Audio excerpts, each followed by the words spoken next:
गुरु प्यारी साध संगत जी, स्वागत है आपके अपने चैनल गुरु नानक साखी में, जहां हम लाते हैं वो अनमोल साखियां और इतिहास जिन्होंने न सिर्फ भारत बल्कि पूरी दुनिया की सोच को बदल दिया। आज हम आपको ले चलेंगे उस दौर में जब भारत की धरती पर अत्याचार और भय का अंधेरा छाया हुआ था। मुगल बादशाह बाबर अपने आक्रमणों के साथ गांव, शहर, मंदिर, घर तक सब जला रहा था और हजारों बेकसूर लोगों को कैद कर लिया गया था। उसी समय गुरु नानक देव जी, मानवता के सच्चे दूत, उन दुखी कैदियों के बीच पहुंचे, न हथियार लेकर, न सेना लेकर, बल्कि सतनाम की रोशनी और ईश्वरीय प्रेम लेकर। और फिर क्या हुआ? बाबर ने गुरु नानक देव जी को भी बाकी कैदियों की तरह चक्की पीसने का आदेश दिया। सोचिए, उस परम आत्मा की परीक्षा लेने की कोशिश कि क्या वह भी दूसरे बंदियों की तरह झुक जाएगा। लेकिन दुनिया ने देखा कि जहां इंसानी ताकत खत्म होती है, वहां ईश्वर की शक्ति काम करती है। आज की इस पूरी कहानी में हम सुनेंगे कि कैसे चक्की को हाथ लगाए बिना वह अपने आप चलने लगी, कैसे कैदी, सैनिक और खुद बाबर दंग रह गए, और कैसे गुरु नानक देव जी ने बिना एक शब्द क्रोध बोले पूरी सत्ता को इंसानियत और करुणा का संदेश दिया। तो जुड़े रहिए हमारे साथ। बहुत कुछ सीखने, समझने और अपने दिल में बसा लेने योग्य इस दिव्य कथा में आपका स्वागत है। गुरु नानक देव जी की दिव्य जीवन यात्रा पूरे भारत और संसार के इतिहास में उस अमर प्रकाश की तरह दर्ज है जो अंधकार में रास्ता दिखाता है। और यही दिव्य औज किसी भी संकट में गुरु साहिबान को अडिग और निर्भीक बनाए रखता था। कहते हैं कि जब वह समय भारत पर अत्याचार और आक्रमणों का तूफान लेकर आया, जब मुगल साम्राज्य के संस्थापक बाबर ने उत्तर भारत पर हमला किया और बड़ी संख्या में निर्दोष लोगों को कैद किया, अत्याचार किया, मंदिरों और गुरुद्वारों को तोड़ा, जनों की संपत्ति लूटी और गांवों को राख में बदल दिया, तो उसी क्रूर समय में गुरु नानक देव जी लोगों को आशा का सहारा और ईश्वरीय सच्चाई की राह दिखाते हुए आगे बढ़ते रहे। लाहौर, एमनगर, सईदपुर, जो आज पाकिस्तान में हसन अबदल के पास है, सहित कई स्थानों पर बाबर की सेनाओं ने विध्वंस मचाया। लोग बेघर हुए, महिलाएं अपमानित हुईं, बच्चों को कैद किया गया और पुरुषों को बेड़ियों में जकड़ दिया गया। गुरु नानक देव जी, जो अपने शिष्य भाई मर्दाना जी के साथ उस क्षेत्र में मौजूद थे, स्वयं बाबर की सेना द्वारा पकड़े गए। समय ऐसा था कि कोई भी साधु, फकीर या गरीब व्यक्ति भी पकड़ से बच नहीं सकता था। गुरु नानक देव जी को भी साधारण कैदी समझकर कैदियों की पंक्ति में खड़ा कर दिया गया। कई ऐतिहासिक स्रोत बताते हैं कि बाबर ने कैदियों से जबरन मजदूरी करवाई। गुरुद्वारा भाई लाखी शाह वंजारा और बाबरवाणी के संदर्भ में यह कथा दर्ज मिलती है कि कैदियों को हाथ से चक्की चलाकर आटा पीसने का कठोर और अपमानजनक काम दिया गया। गुरु नानक देव जी को भी उसी जगह लाया गया जहां कैदियों की लंबी पंक्तियां थीं। लोग थके, रो रहे थे, भूखे थे और अत्याचार से टूट चुके थे। उन्हें कहा गया, तुम भी बाकी कैदियों की तरह चक्की पीसो और अपना हिस्सा पूरा करो। कुछ सैनिकों ने हंसी उड़ाई और कहा कि अगर तुम कोई साधु या अवतार हो तो यहां भी अपनी शक्ति दिखाओ। गुरु नानक देव जी ने न तो क्रोध किया, न विरोध, न तर्क वितर्क। दया और करुणा से भरी उनकी आंखों में मानवता के लिए दर्द था। उन्होंने ईश्वर का नाम जपते हुए, एक ओंकार सतनाम का ध्यान करते हुए चक्की के पास खड़े हो गए। चक्की साधारण लकड़ी की थी, दो पाटों के बीच अनाज और घुमाने के लिए एक मजबूत डंडा, जो देखने में भारी और कठिन था। आसपास के कैदी उस भार से जूझ रहे थे। सबके हाथ छिल चुके थे, पीठ दर्द कर रही थी और सैनिक उन पर कोड़े बरसा रहे थे। लेकिन गुरु नानक देव जी के समीप आते ही माहौल बदलने लगा। कहते हैं जैसे ही गुरु जी ने चक्की को स्पर्श किया, वह अपने आप चलने लगी। उस चक्की में इतनी शक्ति आ गई कि गुरु जी को तनिक भी बल लगाने की आवश्यकता नहीं रही। जो कैदी पास खड़े थे, उन्होंने पहले तो अविश्वास से देखा, फिर उनकी आंखें आश्चर्य से फैल गईं। धीरे धीरे यह खबर पसर गई कि एक संत बिना हाथ लगाए चक्की घुमा रहे हैं। कुछ सैनिक भी हैरान होकर देखने लगे, यह कैसे हो सकता है? गुरु नानक देव जी ने शांत, नम्र स्वर में कहा कि सच्चा बल परमात्मा में है। जिसके हाथ सबकी डोर है वही कर्म करवाता है। मैं तो केवल उसका नाम जप रहा हूं। गुरु जी ने मजदूरी का काम पूरा करने की कोशिश की, पर चक्की लगातार अपने आप चलती रही और इतना आटा पीस दिया जितना कई कैदी मिलकर भी नहीं पीस पाते थे।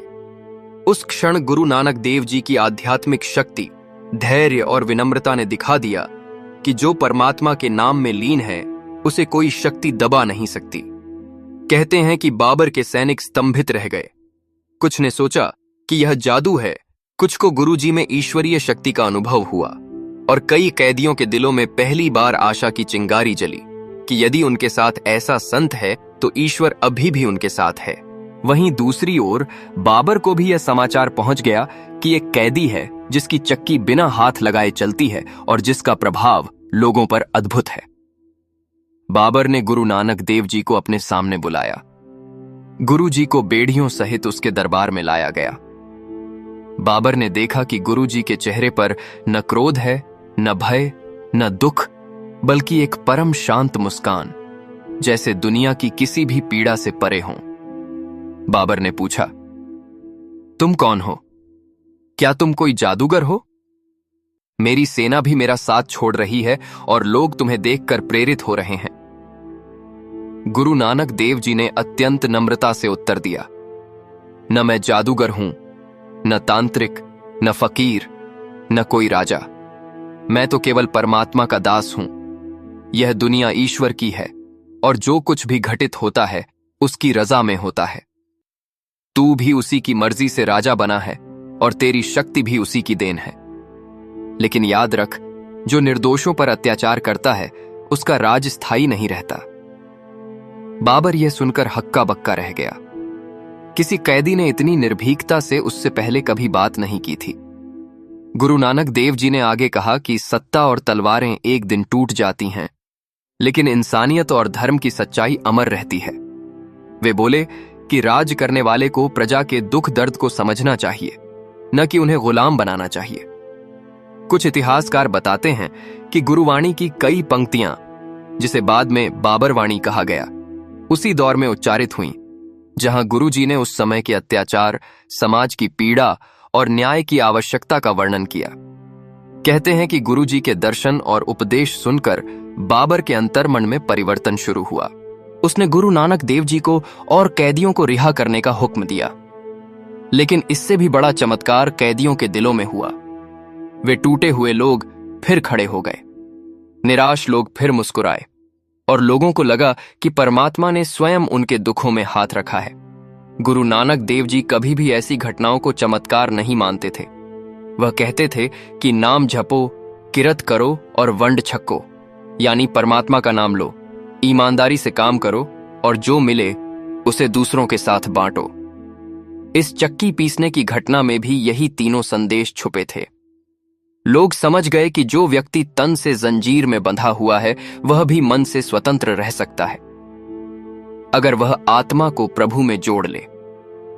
यह घटना दुनिया को सिखाती है कि परमात्मा हर स्थान पर समान रूप से विद्यमान है, चाहे वह महलों में हो या जेलों में, चाहे मंदिर में हो या युद्ध भूमि में। गुरु नानक देव जी वहां इसलिए नहीं रुके थे कि उन्हें खुद कोई भय था या वे कमजोरी से पकड़े गए। वे इसलिए रुके थे ताकि पीड़ित जनों को आशा और मार्गदर्शन मिले, ताकि उस समय के शासक को भी आईना दिखाया जा सके और एक अन्यायी राज्य को समझाया जा सके कि मानवता की नींव करुणा और न्याय पर खड़ी होती है।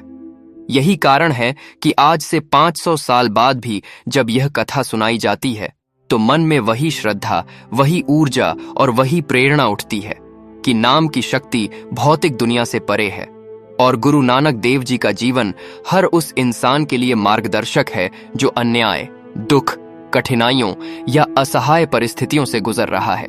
जब बाबर ने गुरु नानक देव जी को रिहा किया तो गुरु जी ने किसी से बदला नहीं चाहा, किसी से घृणा नहीं की।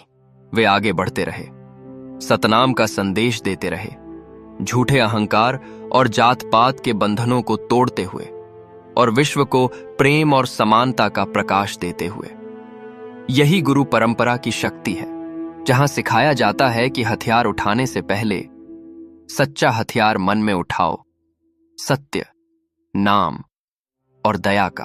यही घटना मानवीय इतिहास में सदैव अंकित रहेगी कि अत्याचार का भार चाहे कितना भी क्यों न हो, एक ईश्वर भक्त आत्मा उसे हिला सकती है और सत्य का प्रकाश सबसे कठोर अंधकार को चीर सकता है।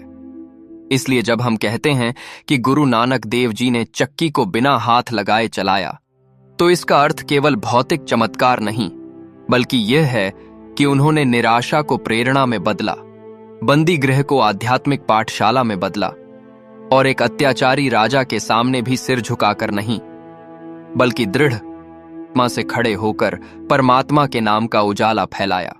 तो दोस्तों, यह थी वह अद्भुत, प्रेरणादायक और आध्यात्मिक साखी जब गुरु नानक देव जी को बाबर ने कैदी बनाकर चक्की पीसने को कहा और पूरी दुनिया ने देखा कि जैसा आम मनुष्य देखता है वैसा सच नहीं होता। सच तो वह होता है जिसे परमात्मा दिखाता है। उस दिन न सिर्फ चक्की चली, बल्कि टूटे हुए दिलों में आशा चली, रोते हुए कैदियों में जीवन लौटा और एक निर्दयी राजा के भीतर भी परिवर्तन का बीज अंकुरित हुआ। गुरु नानक देव जी ने हमें सिखाया कि जो परमात्मा का नाम पकड़ लेता है उसे कोई कैद नहीं कर सकता, न लोहे की जंजीरें, न सत्ता का अभिमान। यह साखी आज भी हमें बताती है कि मुश्किलों के पहाड़ कितने भी ऊंचे क्यों न हों, विश्वास, दया और सच्चाई से बड़ा कोई हथियार नहीं। अगर आपको यह कहानी अच्छी लगी, दिल को छू गई या कुछ सिखा गई, तो हमारे चैनल गुरु नानक साखी को लाइक, शेयर और सब्सक्राइब करना ना भूलें, क्योंकि हम हर दिन आपके लिए लेकर आते हैं गुरु साहिबान की प्रेरणा से भरी साखियां, इतिहास और ऐसे संदेश जो जिंदगी को रोशनी से भर देते हैं। धन्यवाद।